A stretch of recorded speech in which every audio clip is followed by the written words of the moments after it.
ये है Drake Passage, दुनिया का सबसे खौफनाक सी रूट। सदियों से इंसान इस रूट को अवॉइड करते आए हैं। कई लोगों का मानना है कि पनामा कैनाल बनाने का मुख्य मकसद अमेरिका के ईस्ट कोस्ट को साउथ अमेरिका और बाकी दुनिया से एक शॉर्ट रूट के जरिए जोड़ना था।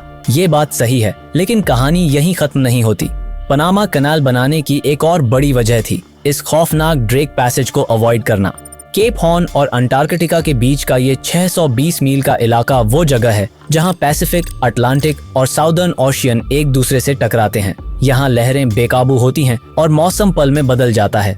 लेकिन इसे ड्रेक पैसेज क्यों कहा जाता है और ऐसा क्या है यहाँ जो इसे आज भी दुनिया का सबसे खतरनाक सी रूट बनाता है? चलिए जानते हैं इस रहस्यमयी जगह की कहानी। इस सवाल का जवाब जानने के लिए हमें लौटना होगा 15वीं सदी में, जब फ्रांसिस ड्रेक नाम का एक समुद्री डाकू पूरे अटलांटिक महासागर में खौफ का दूसरा नाम बन चुका था। ये वो दौर था जब ब्रिटिश और स्पेनिश साम्राज्य दुनिया पर कब्जा जमाने की होड़ में थे। फ्रांसिस ड्रेक कोई आम समुद्री डाकू नहीं था, उसे ब्रिटिश साम्राज्य का सीधा समर्थन प्राप्त था। इसी ताकत के बल पर वो अफ्रीकी शहरों पर हमले करता, लूटपाट मचाता और वहां के लोगों को गुलाम बनाकर ब्रिटेन ले जाता। ब्रिटिश साम्राज्य ड्रेक से बेहद खुश था और इसी कारण उन्होंने उसे स्पेनिश साम्राज्य के दक्षिणी इलाकों में दबदबा तोड़ने के लिए भेजने का फैसला किया। योजना के मुताबिक ड्रेक साउथ अमेरिका की ईस्टर्न कोस्ट लाइन के शहरों और गांवों पर कब्जा करता हुआ स्ट्रेट ऑफ मैजेलन में घुसेगा। इसके बाद वह वेस्टर्न कोस्ट लाइन पर मौजूद गांवों पर हमला कर ब्रिटिश कंट्रोल में शामिल करता जाएगा। इस दौरान ड्रेक को जितना चाहे लूटने की छूट थी। ब्रिटिश साम्राज्य का मकसद साफ था, दक्षिण अमेरिका की सारी कोस्ट लाइन को अपने कंट्रोल में लेना। ड्रेक दिसंबर 1577 में 200 लोगों और 5 जहाजों के साथ इस सफर पर निकला। अप्रैल में जब फ्रांसिस ड्रेक अर्जेंटीना पहुंचा, उसके दल में फूट पड़ गई। ड्रेक ने विद्रोह करने वाले करीब 40 साथियों को अर्जेंटीना में फांसी दे दी। इसके बाद उसने 2 जहाज वहीं छोड़ दिए और 3 जहाजों के साथ आगे बढ़ा। ड्रेक स्ट्रेट ऑफ मैगेलन पार कर पैसिफिक ओशन तक पहुंचा ही था कि एक भयानक तूफान ने उसे घेर लिया। तूफान में तीनों जहाज एक दूसरे से बिछड़ गए। एक जहाज के क्रू को लगा कि ड्रेक शायद मारा गया है और वे वापस इंग्लैंड लौट गए। दूसरी जहाज तूफान की लहरों में बहकर ड्रेक पैसेज में जा पहुंची और फिर हमेशा के लिए गायब हो गई। ड्रेक उस जहाज की तलाश में ड्रेक पैसेज तक आया, लेकिन यहाँ समुद्र की बेकाबू लहरें और तेवर देखकर उसने समझ लिया कि आगे बढ़ना मौत को दावत देने के बराबर है। उस जमाने में कोई नहीं जानता था कि इस पॉइंट के आगे क्या है, क्योंकि तब आज की तरह का वर्ल्ड मैप नहीं था। ड्रेक ने अपनी जहाज वापस मोड़ी और साउथ अमेरिका की वेस्टर्न कोस्ट लाइन की ओर बढ़ गया। वहां लूटपाट करते हुए वह सैन फ्रांसिस्को तक पहुंचा, लेकिन ड्रेक दोबारा ब्रिटेन लौटने से बचता रहा। उसे डर था कि वापसी के दौरान अगर गलती से वह फिर से इस एरिया में फंस गया तो शायद जिंदा न बच सके। यही वजह थी कि इस खतरनाक एरिया का नाम ड्रेक पासेज रखा गया। इससे पहले इस ओशन के इस हिस्से में कोई जहाज नहीं आया था, या आया भी हो तो शायद जिंदा वापस नहीं लौटा कि किसी को कुछ बता सके। ड्रेक ने अपने कुछ खास साथियों से साझा किया कि उसे लगता है समुद्र के उस पार कोई दूसरी दुनिया या कोई ऐसा जजीरा है जहां अब तक कोई नहीं पहुंचा। मगर जिसे ड्रेक आइलैंड समझ रहा था, असल में वह अंटार्कटिका था। हजारों सालों से इंसानों का मानना था कि साउथ में कोई अनदेखा कॉन्टिनेंट जरूर है। एंशिएंट ग्रीक इसे टेरा ऑस्ट्रेलिस इनकॉग्निटा यानी अज्ञात दक्षिण भूमि कहते थे, लेकिन किसी ने इसे अपनी आंखों से नहीं देखा था। 17वीं सदी में ब्रिटिश एक्सप्लोरर कैप्टन कुक इसी रहस्यमयी कॉन्टिनेंट की तलाश में निकले। उन्होंने अटलांटिक ओशन पार कर सदर्न ओशन की ओर रुख किया, लेकिन अंटार्कटिका कहीं नजर नहीं आया। वापसी के दौरान उनकी जहाज ड्रेक पासेज में फंस गई।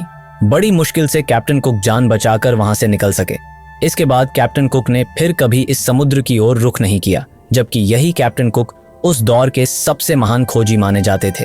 कैप्टन कुक ने अपने जर्नल में लिखा था कि इस रहस्यमयी कॉन्टिनेंट को खोजने का खतरा इतना बड़ा है कि शायद ही कोई इंसान वहां तक पहुंच सके जहां तक वे गए थे। अब आपके मन में सवाल होगा, आखिर ड्रेक पासेज इतना डेंजरस क्यों है? दुनिया में और भी जगहें हैं जहां 2 महासागर मिलते हैं, लेकिन यहाँ क्या खास है? असल में ड्रेक पासेज वो पॉइंट है जहां पर एंटार्कटिका के ठंडे और अटलांटिक और पैसिफिक के गर्म पानी के ओशंस आपस में मिलते हैं। इस टकराव के कारण पानी का फ्लो 200 मिलियन क्यूबिक यार्ड्स पर सेकंड तक पहुंच जाता है। ये फ्लो कितना है, इसे इस तरह समझिए। अमेजन नदी, जो दुनिया की सबसे शक्तिशाली नदी है, उसका फ्लो ड्रेक पैसेज के मुकाबले 600 गुना कम है। इस तेज फ्लो की वजह से ड्रेक पासेस में समुद्र की लहरें 60 से 80 फीट तक ऊंची उठ सकती हैं, जो किसी भी जहाज के लिए बेहद खतरनाक है। गर्म ठंडे पानी के मिलाप से इस एरिया में बहुत से साइक्लोन्स भी आते हैं। अंटार्कटिका से आने वाले ठंडे पानी की वजह से यहाँ का टेम्परेचर गिरकर -5 डिग्री तक पहुँच जाता है। इसके अलावा यह जगह दुनिया के सबसे रिमोट और वीरान इलाकों में से एक है। नीचे अंटार्कटिका है जहाँ कोई इंसान नहीं बसता और ऊपर खतरनाक महासागर। इन्हीं खतरों को देखते हुए 17वीं सदी में कैप्टन कुक ने दुनिया को चेतावनी दी कि दक्षिणी महाद्वीप को खोजने का विचार छोड़ देना चाहिए। लेकिन इंसानी फितरत है, जिस चीज से उसे रोका जाए उसे खोजने की ललक उतनी ही बढ़ जाती है। 20th सेंचुरी के आते ही हर तरफ एक्सप्लोरेशंस और डिस्कवरीज का क्रेज हो गया। 1914 में मशहूर ब्रिटिश एक्सप्लोरर अर्नेस्ट शेकलटन ने अंटार्कटिका को एक्सप्लोर करने का इरादा किया। अटलांटिक ओशन को पार करते हुए जब वह ड्रेक पैसेज के पास पहुंचे, समुद्र की विशाल लहरों ने उनकी जहाज को बर्फीले ग्लेशियरों की ओर धकेल दिया और उनकी शिप पूरी तरह तबाह हो गई। करीब 1 महीना समुद्र में भटकने के बाद आखिरकार अर्नेस्ट साउथ जॉर्जिया आइलैंड पहुंचे। इस सफर के दौरान उन्होंने जो अनुभव किया उसे उन्होंने इन शब्दों में बयां किया: this is the worst and most dangerous part of our world's oceans. अगले 3 महीनों में 3 अलग अलग कोशिशों के बाद अर्नेस्ट ने अपने बाकी साथियों को बचा लिया। किस्मत से इस पूरे मिशन में एक भी व्यक्ति की जान नहीं गई। इसी तरह अप्रैल 2012 में एक ब्राजीलियन बिजनेसमैन जो लारा अपनी लग्जरी क्रूज शिप पर 4 लोगों के साथ एक डॉक्यूमेंट्री फिल्म शूट करने के लिए ड्रेक पासेज से गुजर रहे थे। अचानक एक भयानक तूफान उठा और 100 फीट ऊंची लहरों ने उनकी शिप को उठाकर अंटार्कटिका की बर्फ पर पटक दिया। शिप का रेडियो काम कर रहा था और उन्होंने तुरंत चिल्ली को रेस्क्यू कॉल भेजी, लेकिन मौसम इतना खराब था कि चिल्ली की रेस्क्यू टीम को वहां पहुंचने में 4 दिन लग गए। आखिरकार बड़ी मुश्किलों के बाद सभी को सुरक्षित बचा लिया गया। पिछले 10 सालों में ड्रेक पैसेज में ऐसे कई हादसे हो चुके हैं। हालांकि मॉडर्न समुद्री जहाज़ों के आने से अब दुर्घटनाएं कम हो गई हैं, फिर भी अधिकांश जहाज ड्रेक पैसेज से बचने की कोशिश करते हैं और स्ट्रेट ऑफ मैजेलन के तंग लेकिन सेफ रास्ते को प्रेफर करते हैं। स्ट्रेट ऑफ मैजेलन में भी मौसम बेहद अनप्रेडिक्टेबल होता है। कभी घना कोहरा छा जाता है, कभी तेज हवाएं चलने लगती हैं और तापमान अचानक गिर जाता है। लेकिन फिर भी ड्रेक पैसेज के मुकाबले यह रास्ता कहीं ज्यादा सेफ है। पैनामा कनाल के बनने से पहले सभी कमर्शियल शिप्स इसी रास्ते से होकर साउथ और नॉर्थ अमेरिका के वेस्टर्न कोस्ट लाइन तक जाते थे।